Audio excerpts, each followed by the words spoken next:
Filsafat abad pertengahan. Filsafat abad pertengahan terjadi pada tahun 476 sampai dengan 1492 Masehi. Juga dapat dikatakan sebagai abad gelap. Pendapat ini didasarkan pada pendekatan sejarah gereja. Memang pada saat itu tindakan gereja sangat membelenggu kehidupan manusia, sehingga manusia tidak lagi memiliki kebebasan untuk mengembangkan potensi yang terdapat dalam dirinya. Para ahli pikir pada saat itu tidak memiliki kebebasan berpikir. Apabila terdapat pemikiran-pemikiran yang bertentangan dengan ajaran gereja, orang yang mengemukakannya akan mendapatkan hukuman yang berat. Adapun ciri-ciri pemikiran filsafat barat abad pertengahan adalah: 1. Cara berfilsafatnya dipimpin oleh gereja. 2. Berfilsafat di lingkungan ajaran Aristoteles. Dan yang ketiga, berfilsafat dengan pertolongan Agustinus dan lain-lain. Filsafat abad pertengahan terjadi pada 3 masa, yaitu masa patristik, masa skolastik, dan masa peralihan. Masa skolastik terbagi atas 4, yaitu skolastik awal, skolastik puncak, skolastik akhir, dan skolastik Arab Islam. Tokoh-tokoh pada masa patristik, diantaranya Agustinus, Clemens, Justinus Martyr, dan Tertullian.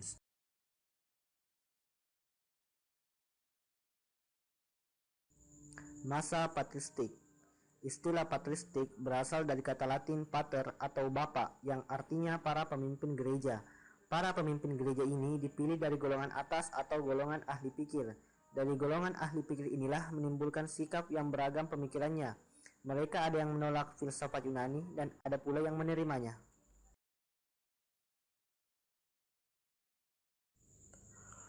Agustinus, menurut pendapatnya, daya pemikiran manusia ada batasnya. Tetapi, pemikiran manusia dapat mencapai kebenaran dan kepastian yang tidak ada batasnya, yang bersifat kekal abadi. Artinya, akal pikir manusia dapat berhubungan dengan sesuatu kenyataan yang lebih tinggi.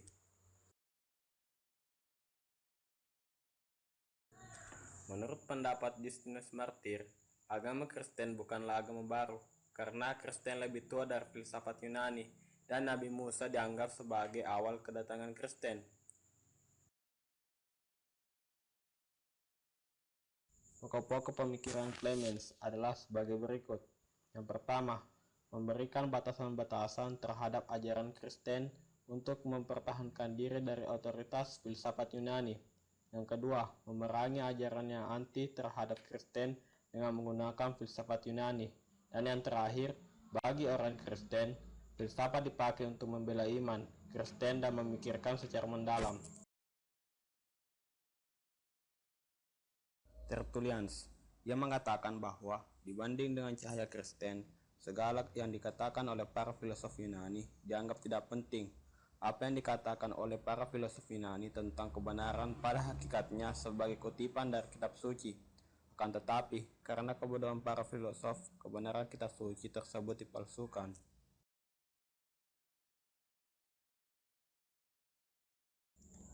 Masa skolastik. Istilah skolastik adalah kata sifat yang berasal dari kata skul, yang berarti sekolah. Jadi, skolastik berarti aliran atau berkaitan dengan sekolah. Perkataan skolastik merupakan corak khas dari filsafat abad pertengahan.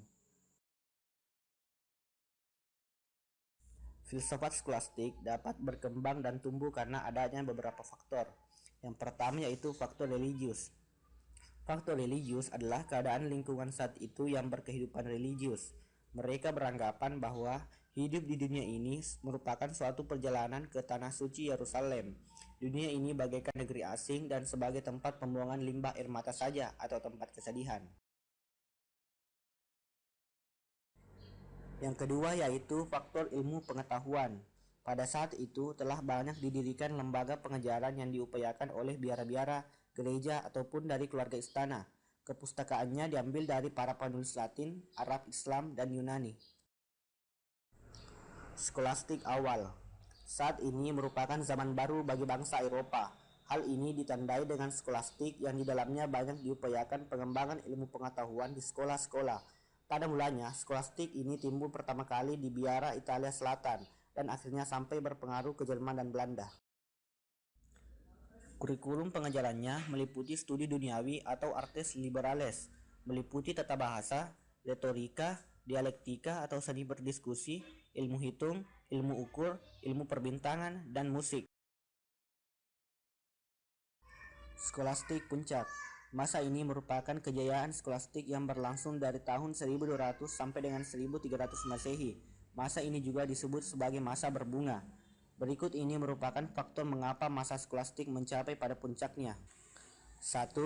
Adanya pengaruh dari Aristoteles, Ibnu Rushd, dan Ibnu Sina sejak abad ke-12 sehingga sampai pada abad ke-13 telah tumbuh menjadi ilmu pengetahuan yang luas. 2. Tahun 1200 didirikan Universitas Alma Mater di Prancis.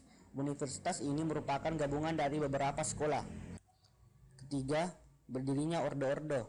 Orde-orde inilah yang muncul karena banyaknya perhatian yang terhadap ilmu pengetahuan sehingga menimbulkan dorongan yang kuat untuk memberikan suasana yang semarak pada abad ke-13.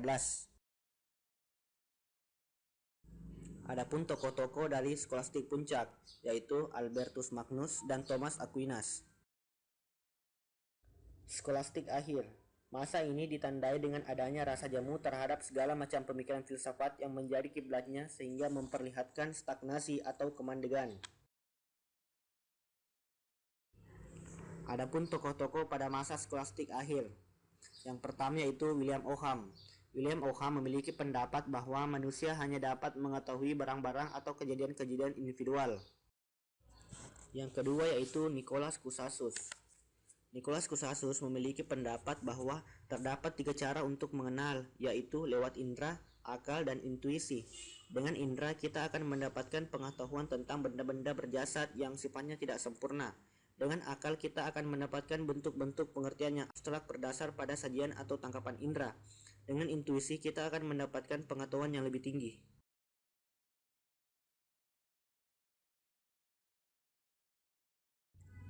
Skolastik Arab Islam. Dalam skolastik Islam terdapat beberapa ahli fikih yang memiliki penerapan besar, yaitu sebagai berikut. 1.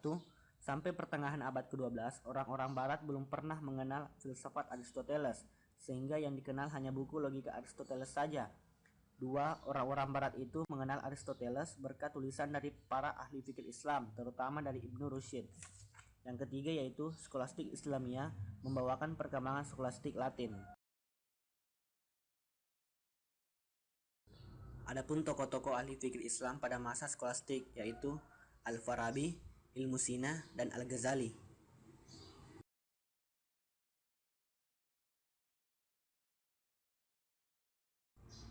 Masa peralihan.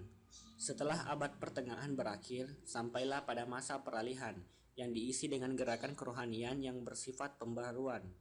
Masa peralihan ini ditandai dengan munculnya Renaissance, humanisme, dan reformasi yang berlangsung antara abad ke-14 hingga ke-16. Renaissance atau kelahiran kembali di Eropa ini merupakan suatu gelombang kebudayaan dan pemikiran yang dimulai di Italia, kemudian di Prancis, Spanyol, dan selanjutnya hingga menyebar ke seluruh Eropa. Humanisme pada mulanya dipakai sebagai suatu pendirian di kalangan ahli fikih Renaissance yang menghancurkan perhatiannya terhadap pengajaran kesusastraan Yunani dan Romawi, serta perikemanusiaan. Reformasi merupakan revolusi keagamaan di Eropa Barat pada abad ke-16. Revolusi tersebut dimulai dari gerakan terhadap perbaikan keadaan gereja Katolik, kemudian berkembang menjadi asas-asas Protestantisme.